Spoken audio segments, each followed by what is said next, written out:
Chapter 14. Hester and the Physician. Esther bade little Pearl run down to the margin of the water and play with the shells and tangled seaweed until she should have talked a while with yonder gatherer of herbs. So the child flew away like a bird, and, making bare her small white feet, went pattering along the moist margin of the sea. Here and there she came to a full stop and peeped curiously into a pool, left by the retiring tide as a mirror for Pearl to see her face in. Forth peeped at her, out of the pool, with dark, glistening curls around her head and an elf smile in her eyes, the image of a little maid, whom Pearl, having no other playmate, invited to take her hand and run a race with her. But the visionary little maid, on her part, beckoned likewise, as if to say, "This is a better place. Come thou into the pool."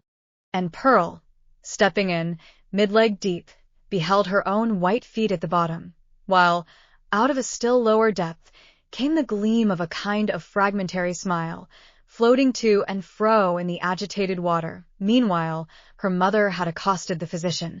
"I would speak a word with you," said she, "a word that concerns us much." "Aha! And is it Mistress Hester that has a word for old Roger Chillingworth?" answered he, raising himself from his stooping posture. "With all my heart. Why, mistress, I hear good tidings of you, on all hands. No longer ago than yestereve, a magistrate, a wise and godly man, was discoursing of your affairs, Mistress Hester, and whispered me that there had been question concerning you in the council. It was debated whether or no, with safety to the common weal, yonder scarlet letter might be taken off your bosom. On my life, Hester, I made my entreaty to the worshipful magistrate that it might be done forthwith." "It lies not in the pleasure of the magistrates to take off this badge," calmly replied Hester.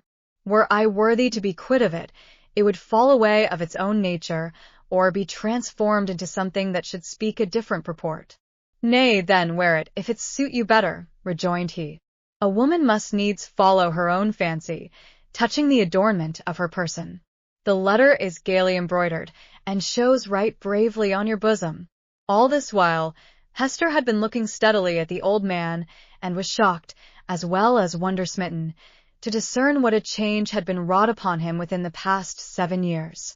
It was not so much that he had grown older, for though the traces of advancing life were visible, he bore his age well, and seemed to retain a wiry vigor and alertness. But the former aspect of an intellectual and studious man, calm and quiet, which was what she best remembered in him, had altogether vanished, and been succeeded by an eager, searching, almost fierce, yet carefully guarded look. It seemed to be his wish and purpose to mask this expression with a smile, but the latter played him false, and flickered over his visage so derisively that the spectator could see his blackness all the better for it. Ever and anon, too, there came a glare of red light out of his eyes, as if the old man's soul were on fire, and kept on smoldering duskily within his breast, until, by some casual puff of passion, it was blown into a momentary flame. This he repressed as speedily as possible, and strove to look as if nothing of the kind had happened. In a word, old Roger Chillingworth was a striking evidence of man's faculty of transforming himself into a devil, if he will only, for a reasonable space of time, undertake a devil's office. This unhappy person had effected such a transformation by devoting himself for 7 years to the constant analysis of a heart full of torture, and deriving his enjoyment thence, and adding fuel to those fiery tortures which he analyzed and gloated over, the scarlet letter burned on Hester Prynne's bosom. Here was another ruin, the responsibility of which came partly home to her. "What see you in my face?" asked the physician, "that you look at it so earnestly?" "Something that would make me weep, if there were any tears bitter enough for it," answered she. "But let it pass. It is of yonder miserable man that I would speak." "And what of him?" cried Roger Chillingworth, eagerly, as if he loved the topic, and were glad of an opportunity to discuss it with the only person of whom he could make a confidant. "Not to hide the truth, Mistress Hester, my thoughts happen just now to be busy with the gentleman. So speak freely, and I will make answer." "When we last spake together," said Hester, "now 7 years ago, It was your pleasure to extort a promise of secrecy, as touching the former relation betwixt yourself and me. As the life and good fame of yonder man were in your hands, there seemed no choice to me, save to be silent, in accordance with your behest. Yet it was not without heavy misgivings that I thus bound myself, for, having cast off all duty towards other human beings, there remained a duty towards him, and something whispered me that I was betraying it, in pledging myself to keep your counsel. Since that day, no man is so near to him as you. You tread behind his every footstep. You are beside him, sleeping and waking. You search his thoughts. You burrow and rankle in his heart. Your clutch is on his life, and you cause him to die daily a living death, and still he knows you not. In permitting this, I have surely acted a false part by the only man to whom the power was left me to be true. What choice had you? Asked Roger Chillingworth. My finger, pointed at this man, would have hurled him from his pulpit into a dungeon, thence, peradventure, to the gallows. It had been better so, said Hester Prynne. What evil have I done the man? Asked Roger Chillingworth again. I tell thee, Hester Prynne, the richest fee that ever physician earned from monarch could not have bought such care as I have wasted on this miserable priest. But for my aid, his life would have burned away in torments, within the first 2 years after the perpetration of his crime and thine. For, Hester, his spirit lacked the strength that could have borne up, as thine has, beneath a burden like thy scarlet letter. Oh, I could reveal a goodly secret.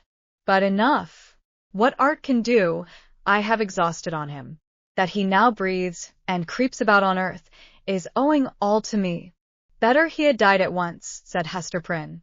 Yea, woman, thou sayest truly, cried old Roger Chillingworth, letting the lurid fire of his heart blaze out before her eyes. Better had he died at once. Never did mortal suffer what this man has suffered. And all, in the sight of his worst enemy. He has been conscious of me. He has felt an influence dwelling always upon him like a curse. He knew, by some spiritual sense, for the Creator never made another being so sensitive as this, he knew that no friendly hand was pulling at his heartstrings, and that an eye was looking curiously into him, which sought only evil, and found it. But he knew not that the eye and hand were mine. With the superstition common to his brotherhood, he fancied himself given over to a fiend, to be tortured with frightful dreams and desperate thoughts, the sting of remorse, and despair of pardon, as a foretaste of what awaits him beyond the grave. But it was the constant shadow of my presence, the closest propinquity of the man whom he had most vilely wronged, and who had grown to exist only by this perpetual poison of the direst revenge. Yet, indeed, he did not err. There was a fiend at his elbow. A mortal man, with once a human heart, has become a fiend for his especial torment. The unfortunate physician, while uttering these words, lifted his hands with a look of horror, as if he had beheld some frightful shape, which he could not recognize, usurping the place of his own image in a glass. It was one of those moments, which sometimes occur only at the interval of years, when a man's moral aspect is faithfully revealed to his mind's eye. Not improbably, he had never before viewed himself as he did now. Hast thou not tortured him enough? Said Hester, noticing the old man's look. Has he not paid thee all? No, he has but increased the debt, answered the physician, and as he proceeded his manner lost its fiercer characteristics and subsided into gloom. Dost thou remember me, Hester, as I was 9 years agone? Even then, I was in the autumn of my days, nor was it the early autumn. But all my life had been made up of earnest, studious, thoughtful, quiet years, bestowed faithfully for the increase of mine own knowledge, and faithfully, too, though this latter object was but casual to the other, faithfully for the advancement of human welfare. No life had been more peaceful and innocent than mine, few lives so rich with benefits conferred. Dost thou remember me? Was I not, though you might deem me cold, nevertheless a man thoughtful for others, craving little for himself, kind, true, just, and of constant, if not warm affections? Was I not all this? All this and more, said Hester. And what am I now? Demanded he, looking into her face, and permitting the whole evil within him to be written on his features. I have already told thee what I am. A fiend. Who made me so? It was myself, cried Hester, shuddering. It was I, not less than he. Why hast thou not avenged thyself on me? I have left thee to the Scarlet Letter, replied Roger Chillingworth. If that have not avenged me, I can do no more. He laid his finger on it with a smile. It has avenged thee, answered Hester Prynne. I judged no less, said the physician. And now, what wouldst thou with me touching this man? I must reveal the secret, answered Hester, firmly.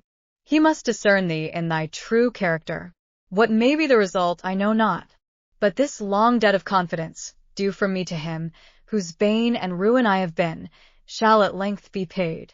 So far as concerns the overthrow or preservation of his fair fame and his earthly state, and perchance his life, he is in thy hands. Nor do I, whom the Scarlet Letter has disciplined to truth, though it be the truth of red-hot iron, entering into the soul, nor do I perceive such advantage in his living any longer a life of ghastly emptiness, that I shall stoop to implore thy mercy. Do with him as thou wilt. There is no good for him, no good for me, no good for thee. There is no good for little Pearl. There is no path to guide us out of this dismal maze. Woman, I could well nigh pity thee, said Roger Chillingworth, unable to restrain a thrill of admiration too, for there was a quality almost majestic in the despair which she expressed. Thou hadst great elements. Peradventure, hadst thou met earlier with a better love than mine, this evil had not been. I pity thee for the good that has been wasted in thy nature. And I thee, answered Hester Prynne, for the hatred that has transformed a wise and just man to a fiend. Wilt thou yet purge it out of thee, and be once more human? If not for his sake, then doubly for thine own. Forgive, and leave his further retribution to the power that claims it. I said, but now, that there could be no good event for him, or thee, or me, who are here wandering together in this gloomy maze of evil, and stumbling, at every step, over the guilt wherewith we have strewn our path. It is not so. There might be good for thee, and thee alone, since thou hast been deeply wronged, and hast it at thy will to pardon. Wilt thou give up that only privilege? Wilt thou reject that priceless benefit? Peace, Hester, peace, replied the old man, with gloomy sternness. It is not granted me to pardon. I have no such power as thou tellest me of. My old faith, long forgotten, comes back to me, and explains all that we do, and all we suffer. By thy first step awry thou didst plant the germ of evil, but since that moment it has all been a dark necessity. Ye that have wronged me are not sinful, save in a kind of typical illusion.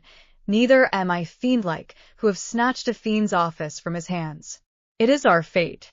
Let the black flower blossom as it may. Now go thy ways, and deal as thou wilt with yonder man. He waved his hand, and betook himself again to his employment of gathering herbs.